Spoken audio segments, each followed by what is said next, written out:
Whether you're praying at the church of Lindelof, Perrotta, or you're just reading from the book of Kevin, we're talking about The Leftovers at AFTERBUZZ TV, and I couldn't be more a combination of depressed and excited, and I don't know. Let's get started. You're tuning into the destination for TV superfan discussion, AFTERBUZZ TV.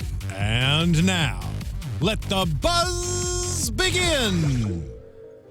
Oh my god. What? What? I'm sorry for all the ears that I just broke. But, as I said, Roxy's tapping away at the piano. Music brings us back. Guys, The Leftovers is back. So, the after show is back. I'm your host, Zach. We're going to get into everything tonight. The flashbacks, the flash forwards, the craziness in Jordan. I'm your host, Zach Wilson. You can find me on Twitter and Instagram at @ZachWilson. The whole panel's back this year. Roxy, Striar. Yeah. Right here next to me. Moving every one of my shows around, dropping things left and right so I can be on the Leftovers after show. My very favorite show on television. So happy to be back. Kelly McInerney. Hey, yeah, I'm back too. True. I'm also back. Sorry you didn't. That's Steve Kaufmann. I'm Steve Kaufmann. You can find me on Twitter at Steve Kaufmann. I'm ready to just talk about this episode. Yeah. I want to ask you guys, what emotional state are you in? I feel like that's something we're going to have to check in with at the top of every one of these after shows. How are you feeling? I'm still kind of confused. Trying to catch on and be like, okay, at least they're still positive-ish. Like, they're a lot more upbeat this season, but it's a trick, you know? You feel deceived. Yeah. I know something is gonna happen. I feel a whole different mix of emotions. Number one, I'm angry at anybody who doesn't watch this show. I legitimately believe this is the best show on TV.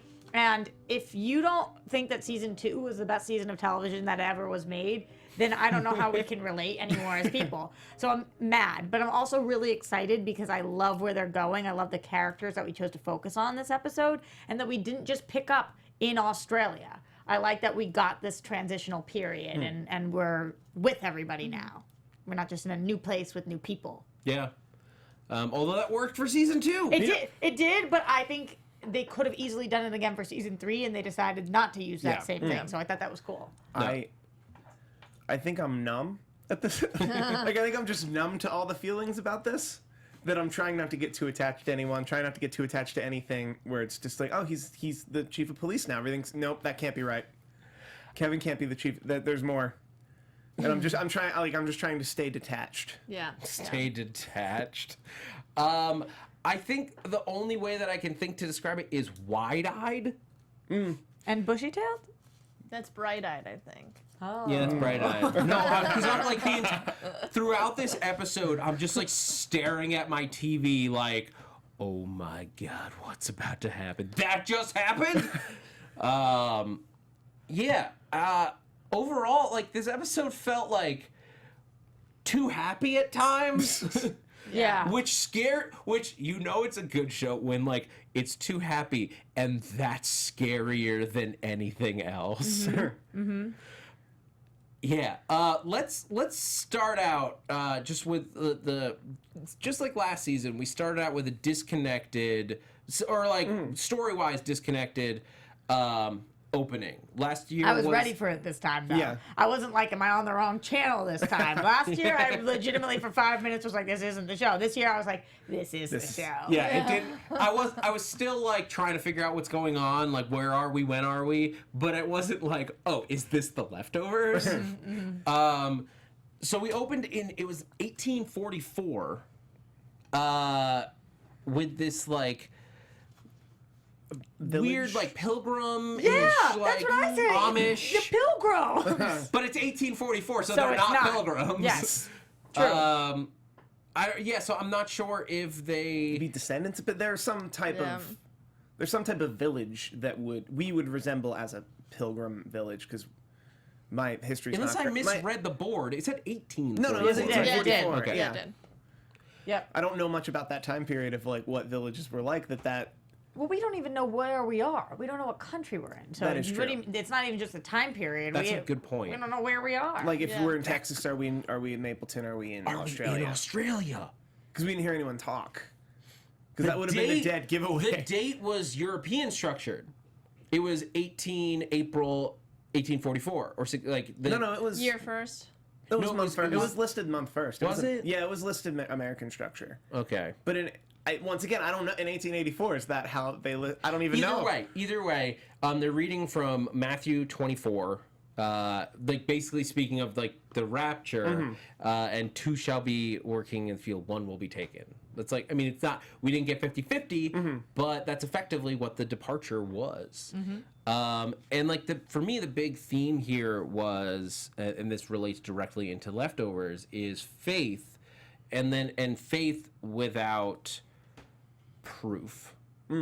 Like, how much do you just trust that what you're being told is what's real? And one girl clearly did trust that. Yeah. And she got ostracized. Yep. She got shunned. You're kidding me. Because she's listening to this crazy doomsday 'cause- preacher well, 'cause- who's like keeps being proved wrong, and then she's still like fool me once, shame on you. Like, Okay. Well, because I think there's an eloquence between belief and religion. She was doing things based on her belief that was prescribed by a religion. It was prescribed by a guy who kept telling her what date this would happen, instead of her belief. I don't know. I don't know your guys' beliefs, but I am definitely one of the least religious people at this table, if not the least religious person. I don't even know where you guys sit on that. But what I will say is that I still felt bad for this woman. Because regardless of her beliefs, regardless of her religion, you have a husband and a child, and because of what you believe, they abandon you, they shun you, they leave you out in the cold, you can't be a part of his life, and you have to go and lay with that was horrible. I felt so bad for her.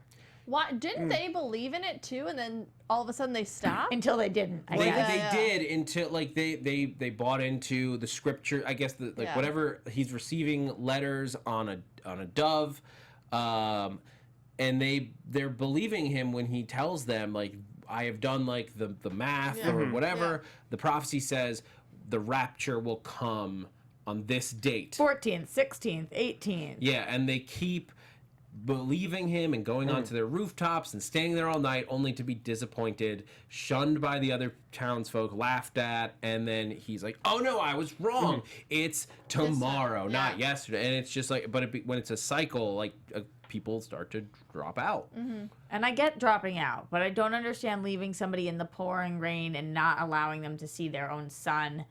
Oh gosh, I love how the show can make you feel for characters that you don't give a crap about. Like, I don't care who that woman is. I don't even know what her name is or her life story, but I felt for her. Ooh, Will Castro. What if it's 1844 AK after Kevin? Oh. Weird. Oh, mic drop. Will Castro, mic drop. I think it would be AG after Garvey. That's how it works, right? AC, don't know. after Christ is Oh how. yeah, BC. I don't Yeah, think before. Christ is his last name. Jesus Christ. It's not a surname. I'm not gonna. I'm Jewish, but I know that that's not a surname. I hear you, and I don't disagree. Oh my God, we're gonna talk all about Kevin and the book of Kevin in a little bit. But first, like, let's.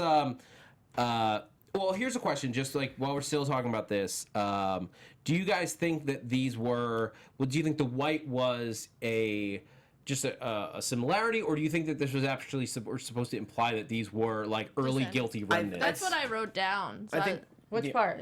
that they were beginnings of the guilty remnant ? So I think it was like trying to allude to like these were the beginnings of. And I think visually how they tied it into the people laying in the white in the barn sleeping to Evie laying in the white in the barn sleeping, it made a visual implication that either At the very least, they're spiritual successors. Yes. I didn't feel that way. I didn't feel like they were the guilty remnant or the start of the guilty remnant. I felt like they were people with strong beliefs.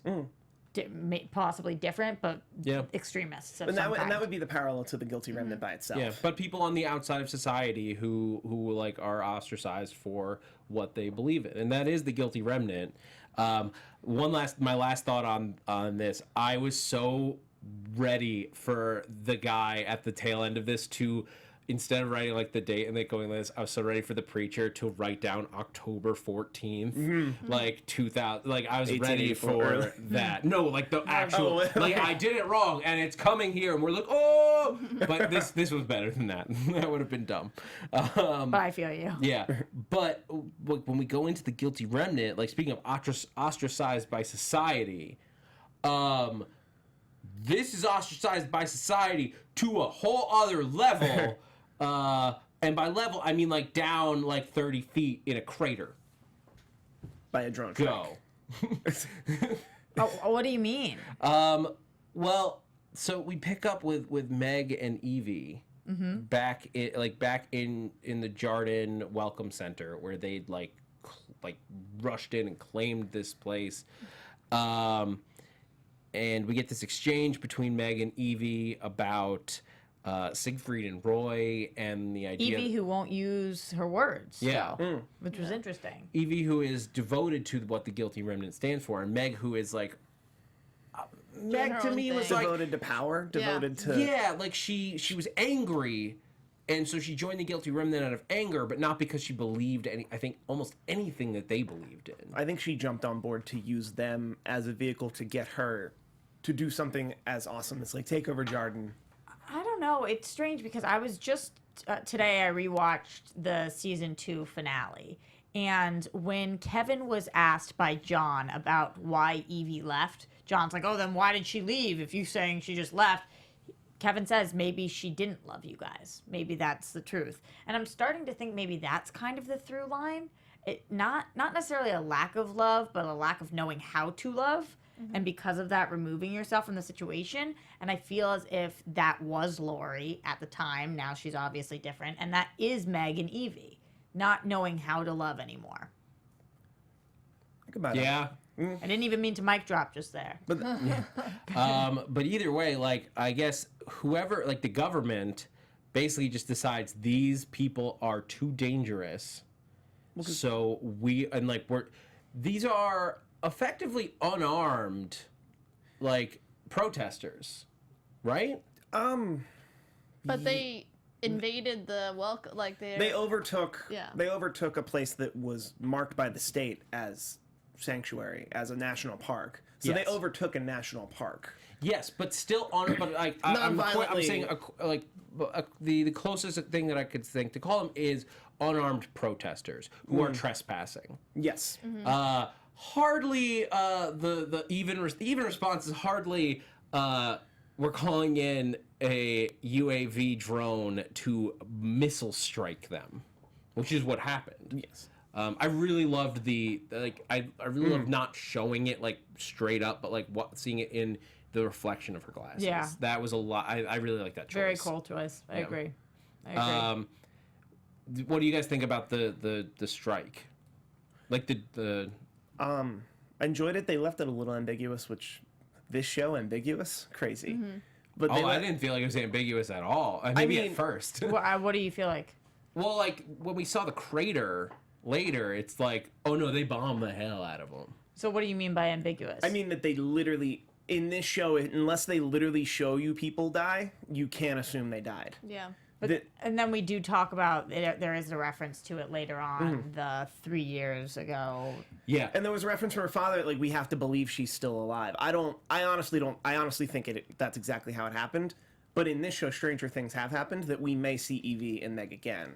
Even with the dental records? Yep. Interesting. When 3 years later came up on screen, I was so not expecting that at all. That was like my first I was sitting on the couch, like my first pillow throw moment of the episode where I'm like, what? And I chuck something. Were you bummed by that? No, I was so intrigued.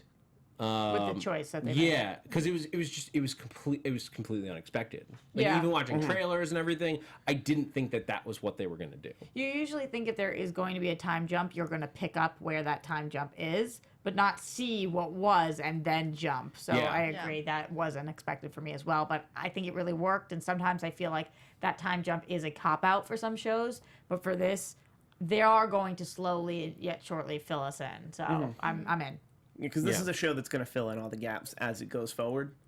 And that's not a change in pace for this show that I think a 3-year jump makes sense. Like, because there was a lot of stuff that happened between Mapleton to Jarden that they covered while moving forward in season 2. Yeah, and they were able to give us like most of like what had happened. There's still some like questions and holes in our knowledge, but And like we're probably gonna find out though. yeah, like we don't know what happened to Lily. Yeah. In this, they hint that something bad happened, but we don't know what. Well, they don't even hint that something bad happened.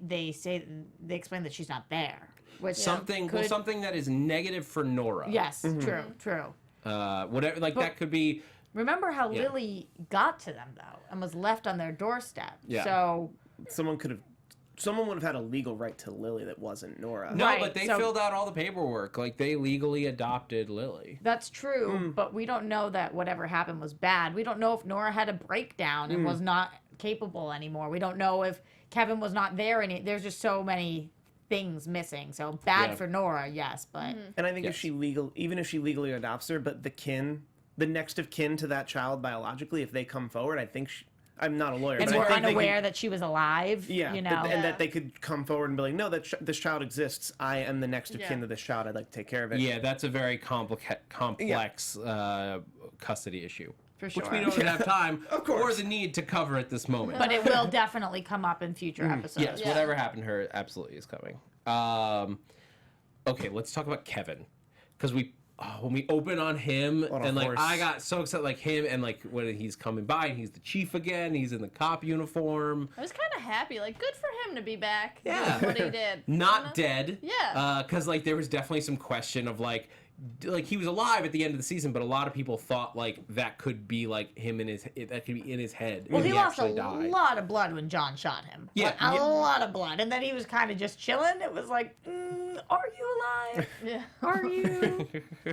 There were even times during this episode where I thought like, oh my god, are they about to reveal that he's dead? Yeah. Like there's that one shot after him and Nora like have their nice little hanky-panky moment. Oh, that. The hanky-panky. Yeah. It's the cleanest way on this show. Yes, on the has- HBO show, Leftovers. Look, they were fucking. Like, They- I don't know how you want me to... Oh, I was confused. That's not what I thought you meant. Now I get it. I mean, I can say that. There was, like, there's topless Nora in this. Like, we can say fucking. Yeah, for sure. But for sure. that moment, like in the next morning, where they're like, or whether it was a night or morning, I don't remember. But like where they're like zooming in on his face, I went like, I was no, he is not dead, or like still, or this is all in his mind, and he's at the still hotel. dying. I thought that he was gonna be handcuffed still to the bed, like, and they're still doing the damn thing. Where at night now he's handcuffed to the bed, and she can't leave to wander off. Remember when he was wandering off? I don't mean in a sexual way. I literally mean she like needed him to stay there. Yeah. I was like, oh no, he's in bed. He's not moving. What? Damn it! Like, we're back. Where's Patty? She's got to be around somewhere. Well, we got something almost as twisted, if not more so, in this. Like, so, like, it seemed for a while, like, again, as I said, it seemed too happy. Like, everyone involved were like, everybody seems like a big, happy family. Even everybody's asking, like, people are going up to people, how are you doing? I'm good, how are you? Oh, good. How's your mother? Where you from? Like, all the schmoozing. And then, you know, next thing you know, somebody's got their head in a plastic bag with tape wrapped around their neck. Yeah. Spoiler alert.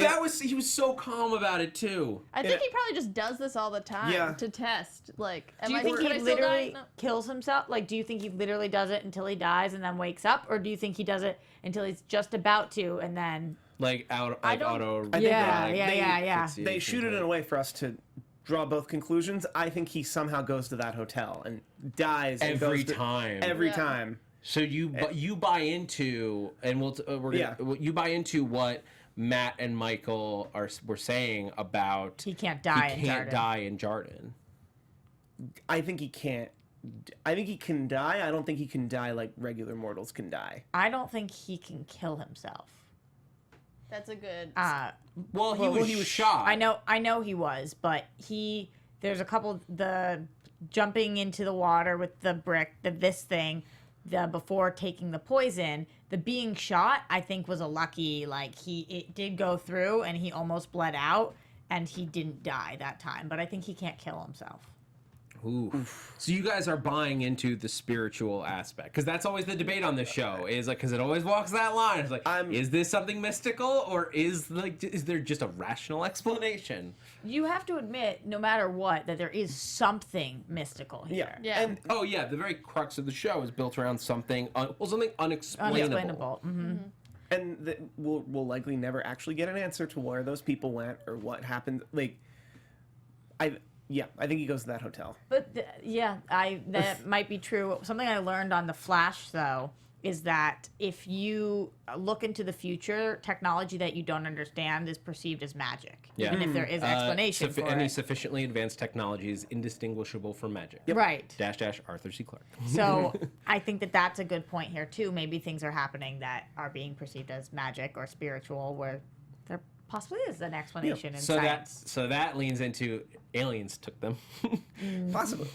Or future people took them, or interdimensional people with better... Or they all are in cahoots, and they sent out a text at the same time, and they all zipped out somewhere. I don't know. Oh my god! All right, so Kevin has his own. Like, we'll get back into the. Or no, you know what? We're there right now. We'll come back and talk about the dogs, the dog guy in a minute. But like, so Matt's still preaching. He's got his congregation. There's something so eerie about him every time that he is preaching. It's a little weird. Well, there's something off about him because, like, Mary, wants to dip out. And he won't let her. Yeah. Just every time he does, I don't know, his boundaries, like, you just got to remember, we brought it up tonight, the pamphlet, and now with the book we'll talk about, he just doesn't have that, maybe this is too far dial in his head. Mm-hmm. But, like, there's, like... So, like, what he talks about with Michael, the idea that Kevin is, like... a new prophet is I guess the way he's looking at him, if not savior. Mm-hmm. But then wouldn't you think he would be a little nicer to him and piss him off a little less? If you thought you were talking to the next Jesus Christ, wouldn't you be chiller? But I thought Matt, he was. You just said he's weird, like he doesn't know when to stop.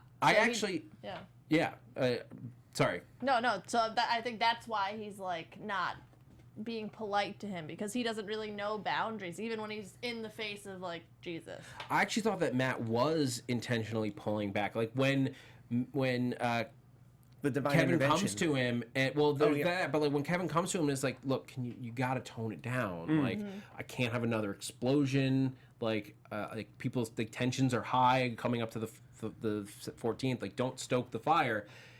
He doesn't argue. Matt doesn't argue back, and I think that's like the way we've known him till now. Is like he would argue back, but here he's just like, you have told me to calm down and pull it back. I will do that. He doesn't even challenge him on it. He just says okay. Mm-hmm. So I think he is like starting to respect Kevin's word as scripture. Maybe it's a strange thing though, and you're right. He does end up giving him the book. Yeah. So that's a different side of Matt we haven't seen. I mean, these are like Matthew, Michael, like these are like biblical Matt. Kevin. The three people gathered around. Well, the three people gathered around Kevin at that in Matthew, that Michael, church and scene. John? Yeah, Matthew, Michael, and John. Like these are his like Disciples, apostles, like whatever. Like they're all biblical names. These people are ready to follow him. Kevin Garvey, the reluctant prophet. Yeah, like, pretty much. sounds like a rock band. Because he wants to be I saw them at Coachella. They're great. The reluctant prophet. The reluctant yeah, prophets. me too. So good this year. Coachella, you mean the Jordan Town Square? Yes. Yeah. Exactly. I think what's interesting is what's interesting for me is that I kind of trust Matt. That, like, with the lack of boundaries, I'm like, but he's a man of faith. Like, that's what he feels. That's what he sees. I super duper don't trust Matt. I've never trusted Matt In what sense? in any as a storyteller, Ooh. as a human. I think he'll do whatever he thinks is right, but what I believe to be right and what he believes to be right are two completely different things. I don't trust him as a husband, and I don't trust him as a father. Remember when we thought that he had sex with his wife when she was passed out? But That's we because- we learned yeah, that but- wasn't true. But that's because we didn't trust him. If it had been a character we trusted, we wouldn't have been like, maybe he did this. We would have been like, he did not do this. Do you trust any of the characters though? I trust him to tell the truth more than yeah. anyone else. Because I feel like there's something about them that's not completely trustworthy, or at least the storytelling of them. Even if they don't intentionally mean to not be truthful, like with Kevin when he like was sleepwalking and stuff. Mm-hmm. I think that everybody's not like 100% trustworthy. I mean, everybody in this like world is like a little messed up. Yeah. Definitely. Like even the best people are a little messed up. Definitely. I I trust the kids the most, I guess. because they grew up in it. No, just because I feel like they're more trustworthy. So like you trust Michael over like Matt. And Tommy, the kids, yeah. I trust Kevin's two kids more. I trust Michael more. I feel like they're, I don't know, more trustworthy. I love that Tommy has joined the police force. Me Yes. too. With his dad. Me too. That's a great. Like, it makes perfect sense. And they calls him Chief. Yeah. It's kind of cool. I when I rewatched it, something cool to point out because they like Kevin goes to burn it, and I'm pretty sure he didn't. No I'm almost way. certain that he No didn't. way. Because he gets And the whole distracted. season. Yeah, yeah. Well, even if he did though, because just like keep in mind. When he catches Michael like typing and he slams his laptop He's shut, reading the Mapleton Gazette. The book is right, like, because I watched it twice. Like, Yeah. the book is right next to his laptop. I think he's digitizing it because he's smarter. Than Before he that. slammed it down, he was reading the Mapleton Gazette. I thought he was researking for the book. Maybe it's Yeah. possible.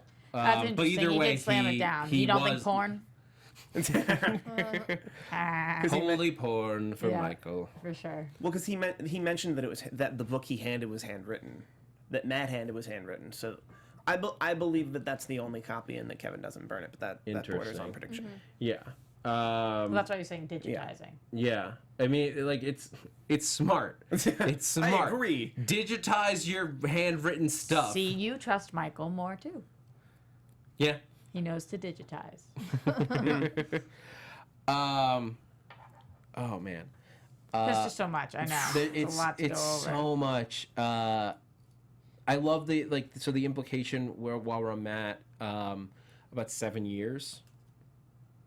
At the beginning, we was talking about because this is the 7th anniversary of the departure, and like probably nothing will happen. I'm not saying it's gonna, happens. but if it does, but I'm not saying it's gonna. But if it did, it would be here. Just saying, just chilling. Matt, I don't trust you. I don't. Do you guys think that there is some sort of reckoning coming? I kind of hope so. Just like I feel like they're building up to it, so I feel like I kind of want something to happen. Also, just because it's like the last season, I want to go out with a bang.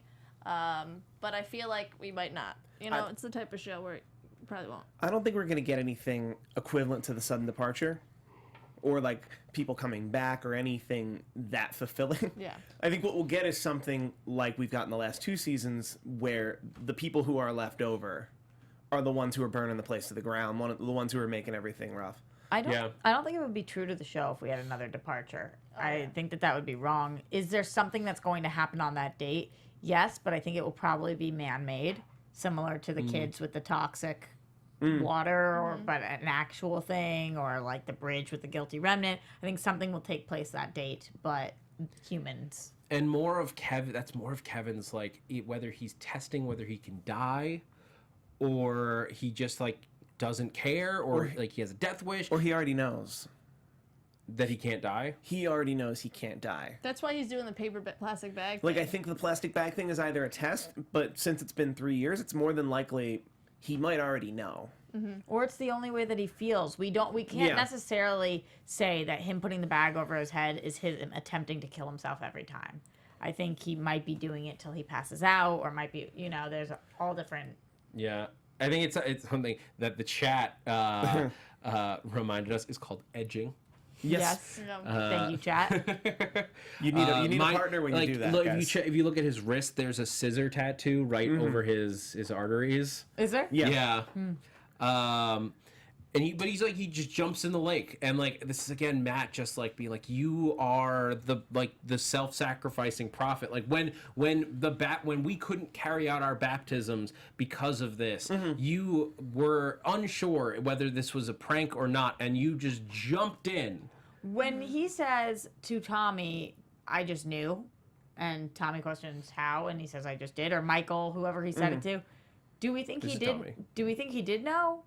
Or do we think he didn't know? And he jumped in anyway? I don't think he A did. long-time cop, I'd argue he would know. Yeah, I think he instinctively knows that like this group of like young like teenage protesters is not going to actively dump in chemicals to a water source, And they can't find them. But I also think he does. I think he knows he can't die. So that's why he's like, even if it was a prank, I'm just gonna find out. or we he's need just to like find out. ready to die kind of thing. Like he's, Imagine if he had jumped in and just died.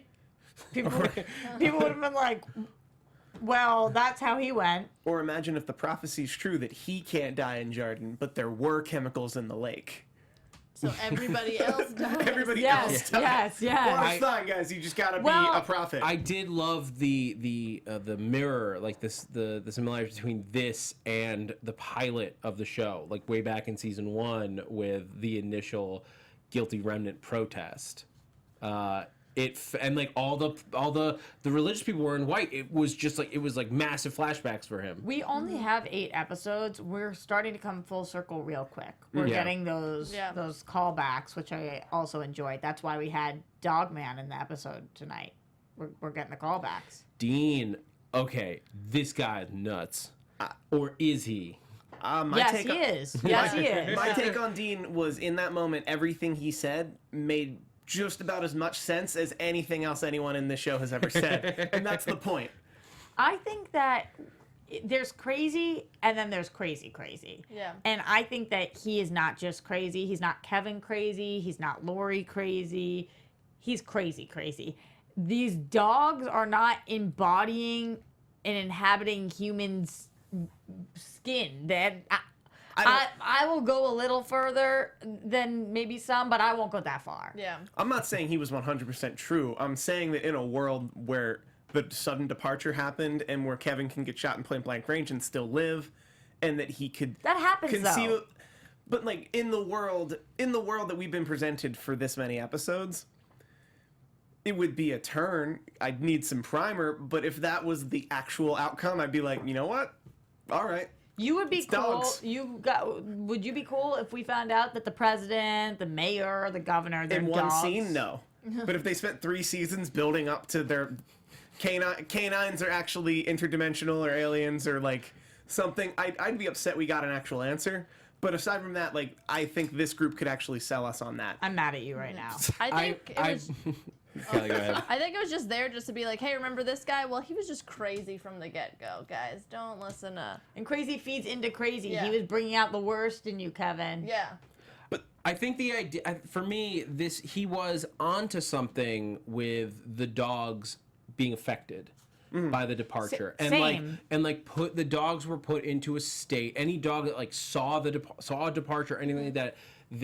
Dogs are bred to bond to humans, so like that kind of disappearance, I think it did affect a lot of the animals. It's just that this guy figuring that out and witnessing it took it to the next step up, and like, because he was probably a little crazy beforehand. They teased him with a little bit of justification for his crazy, and then he just went from 0 to 60. And it's weird, too, because of anything, scientifically speaking, if we're talking about spirits, the people would be inhabiting the dogs, not the dogs, the people. Like I said, I'm not saying his theory Right? is foolproof. I am saying you should dismiss no theory in this show. I love Then the Soul Pursuit. Then why did the dog I read grab that. the sandwich, yo? Dogs are hungry, dude. Dogs do like you could write that off as a coincidence, but I think the point of the show is a known known and known unknowns, that it's like I cannot 100% disprove him. Most of what he says sounds crazy to me. Okay, could you disprove in this world that Well, Trump isn't a dog? Actually, scientifically, no. I don't own a lab or have his Right. blood. So just because you can't prove something categorically, isn't it true. seems false in this world. I mean, honestly, I think Trump is kind of a dog. I'm talking about an actual dog, not like a dog. I think he's reptile people, but well, that's a whole. I could have picked a different person, shouldn't I have? Get us out of here. For those on audio, I'm just face palming really hard. All right, let's get back into this episode because Dean goes crazy, and he's just like the dog. I thought the dog whistle like proved that he wasn't, because Kevin didn't even react to it. Wait, what was that? I was confused why he did that. He was blowing a dog whistle because I thought like he was trying to like if he blew it and Kevin like reacted, then he would thought was a Kevin dog. was a dog, right? Yeah. So then what happened? I don't know. I think maybe Kevin didn't hear the dog whistle. Yeah, and he didn't did even not- react to But it. he opened the door and looked at him to like, hey, get out of my office, please. And Dean saw that I'm not saying Dean doesn't have a warp. I'm not Team Dean here. Like But why did he shoot Kevin? Why did he shoot at Kevin and Tommy? because whether he He thought he was a part of the dog. that he thought Conspiracy? takeover. Yeah. Thought he was helping the dogs out. Because if you have a she was right. You shouldn't tell people with delusions that they have delusions, and that's the worst case scenario that can happen. Is if their delusion is some crazy conspiracy that everyone's out to get me, and they already have a gun, they'll be more likely to just start shooting people they think are against them. There's so many more things to talk about in so Yeah, little time. We gotta move on to dogs. The other like we got a bunch of other like people that like we didn't. Lori and John are together now, and John is doing the hand printing like stuff that he burned a dude's house down last year for doing. Yeah, well, in all fairness, he also shot his best friend, so he's had a redemption tour of himself. But what the craziest part about all of this is that he's doing it fake with Lori, and he's making out with Lori in front of Kevin, and Kevin's chill AF with it. Yeah. Kevin's moved on. All of it, like It's been 3 years. Like Kevin is like super happy with Nora. Like they your are the best friend and your cutest- ex-wife. They are the cutest, depressed, fucked up couple that ever existed. The Are scratching they? the back. Yeah. Like, are they though? Yeah. I Yeah, think they Nora's are. bae. I think so, yeah. Did you guys see the end of the episode? well, Whoa. We're in the present. In Let's the just- present, they're happy, yeah. in the present, they're super happy. Why does and she I have a actually have cast? theories about that. To me, that read as Carrie Coon has a cast. Carrie Coon broke her arm, and they just like had to roll with it. Do you guys think so? I tried to Google it. I don't know if Carrie Coon really did. Did anybody find that out? I think it might be have a to do. flashback thing. I'm sure. I was wondering maybe she got in a car accident with Lily and Lily died. Ooh. But that She- recently, she's hurt. But recently enough that she's still wearing a cast. Recently and enough- then still going to work and like Recently interacting enough- with everyone Yeah. normally. Recently enough that Jill asked, "Is she still okay? How's she doing?" I mean, look, her family disappeared and she still kind of departed. Yeah. And she still kind of went to work, and she's not, But she's not in a known to daze emote. about it. Like Yeah. it would if Lily died like that, it was long enough ago that Nora has processed it and is not only going back to work, but going back to work and smiling. Like she's not. Nora going back to work in season 1 was like her in like just a flat Yes. just go about my day and I do agree. the best I can. I just don't think she can have a cast and have them not address it at all. Although Yeah, that's I'm weird. sure they That's will. fair. Yeah, I think you're right that they will probably call it. They, Put it in the even if story. it did happen with that like device, like I was saying, they'll make a reason for it. Mm-hmm. Who else? Is there anybody else that we have to check in with? Jill is off to college. Yeah, and apparently apparently Lori's mad at Jill, or Jill's mad at Lori. No, she said that Lori is like she doesn't want to stay with Lori because Lori's just constantly apologizing. Yeah. I think she just Just about Lori's the past. just about apologetic about- everything. yeah. Oh, okay. Oh, okay. Also, and Jill doesn't want to like deal with that. Also with Lori, I do want to point out like this connection with Lori that she's essentially doing free therapy for people who would have otherwise never actually gotten therapy. Well, So it's not free. It discounted costs, therapy. costs Well, $80 for the session. But they're not actually. He's shredding the money. Was that a shredder or a money counter? I thought it was a money It was a counter. shredder. but it Was it- sounded like a shredder. Because Money they said counters 80. don't. Really? I think that's what it. I I think thought it was a it was a money shredder. counter.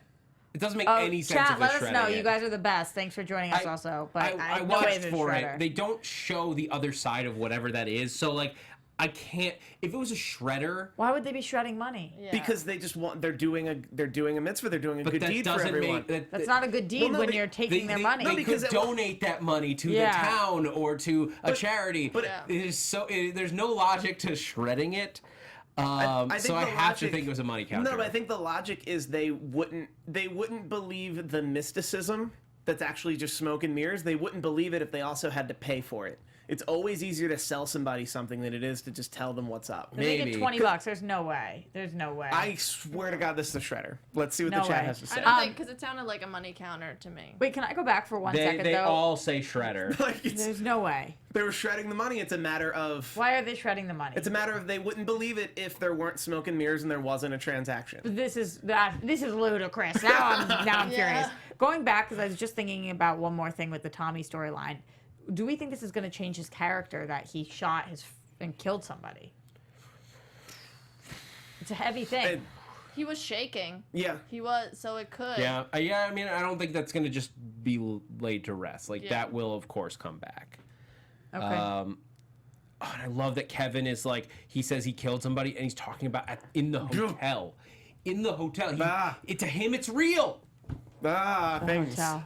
Okay, we're running low on time, and we need to talk about the flash forward bit because so they do the dove transition, very similar to the opening, not just because there were doves in the beginning and the end, but also that's just like the And clean last pan that just season continued. with the birds also. And Yeah. the weird. Birds have always been very important to Yes, the show. yes.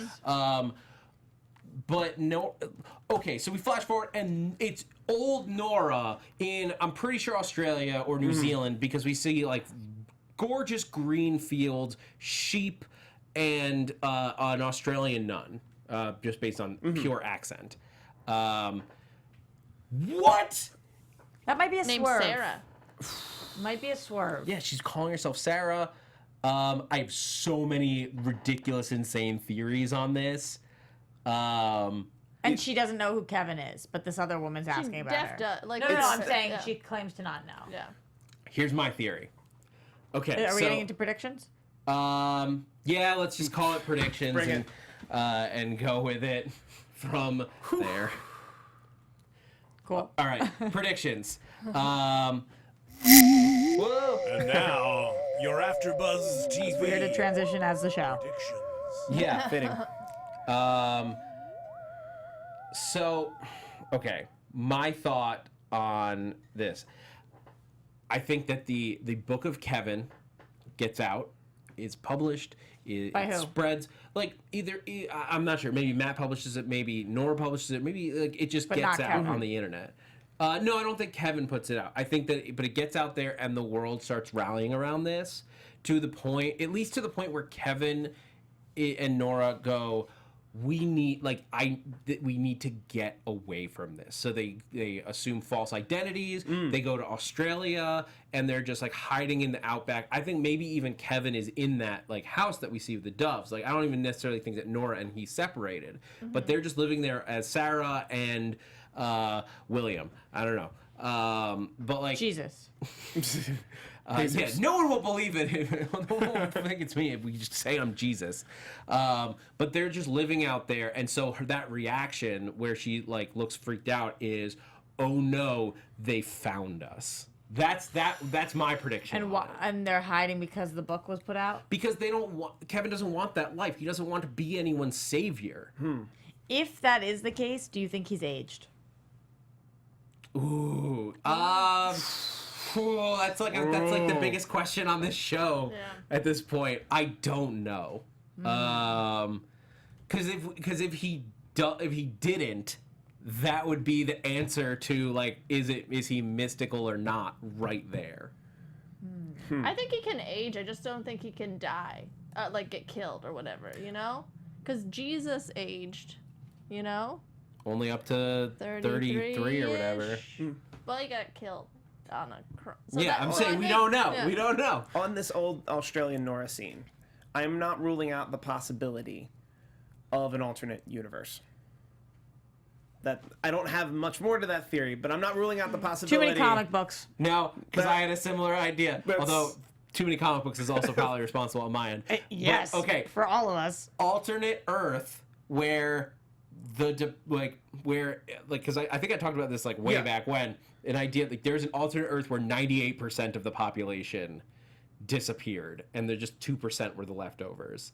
But Nora is the one link where there's a Nora on both Earths, and even with their entire family, I'm done with both of them. even with her entire family No alternate there, Earths, her just this Earth. her life is equally fucked because her husband was cheating on her, and all kinds of bad shit happens Which to her. of these Earths has Supergirl? I like the part of your theory in which Kevin and Nora are still together. That makes me happy. Yeah, I'm way more on board with that. I'm super on board with that. And I do also like that they, for some reason, have to be in hiding. But maybe it has more to do with his blood or his composition, and people have been trying to get that from him Because of or his dad? to examine him and His dad, who also had the same visions. and right. things. So all of that, they want to know what, and they're sick of it, so they just get up and leave, something like that. Although his dad seems to be embracing it in Australia. If seeing him on the TV in the hotel were to be believed and relied upon, he seems to be embracing. No, I'm a prophet. I'm a prophet. They all follow me. This is a thing. Like, and that'll be. I mean, those differences will be the journey, I guess. Like the reluctant prophet versus the one who accepts it. Will be the difference between those two characters and their approach, and seeing them next to each other would be fascinating. Assuming that he finds him. so does anyone at the table think he burned the book? No. In the preview, we see the book. Oh, okay, then the book's not burned. Like the book's fine. I Or wanted to save maybe that for like predictions, Kevin, but- it can't die. They burned it and it stayed. Or they just printed out a new one because Michael digitized it. Yeah. That's also And put a possible. cool cover on it. Same Yeah. cover. Sleepy Brady, what if there's no flash forward and it's just a young Nora and an old Nora, and it's just like another one? It's like her grandma somewhere is chilling there. It's a descendant. I at first thought it was like a throwback to the beginning part. Like, is Yes, that like a me too. like too. reincarnated Nora or something? Like Nora's reincarnated from the 1800s. What do you guys think about Mary? Is she actually gonna leave with the kid? Yeah, we I forgot. hope so. She has to. Thank Yeah. you, Roxy. Yeah. That's too strong. Like, But will she slip back into her coma? Well, No, when I she don't think so. does? or she doesn't leave because the Book of Kevin gets released, and then she realized, like, oh, Matt, I had no idea.